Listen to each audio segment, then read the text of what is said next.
on the opportunity. There's a lot of people who are wondering, and a lot of debate about where does Mike Huckabee's support that he had in Iowa go.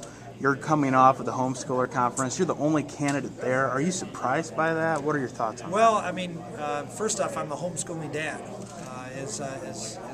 All your kids are homeschooled? My kids were homeschooled through grade school, pretty much. Some a little beyond, some a little short, but the average was through 8th grade.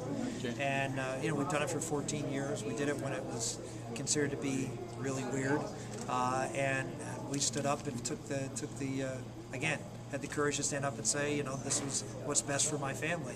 I think homeschooling is really a little window into the future of education. I mean, it's customized, it's parental involvement, it's technology, it's diverse, it's exciting, it's dynamic.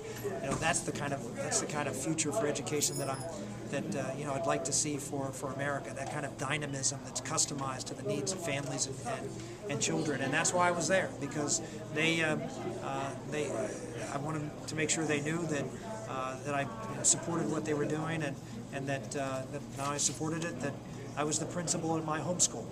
No, I was at the conference this morning, and clearly there are a lot of people there who are supporting you. Clearly a lot of people support you who are opposed to abortion or opposed to gay marriage. But can you get elected president being the candidate of social conservatives? Well, I think most of the people in this race share the same opinions on those issues as I do.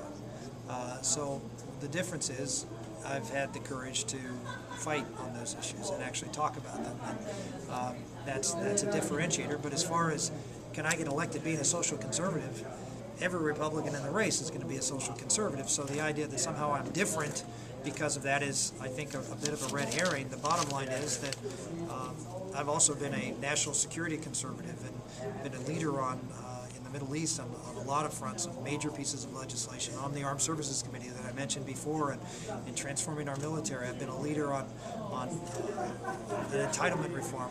I've been a leader on cutting taxes and limiting government. So the story that's not been written, everybody likes to say, oh, he's just, he's the social conservative candidate and that's his box.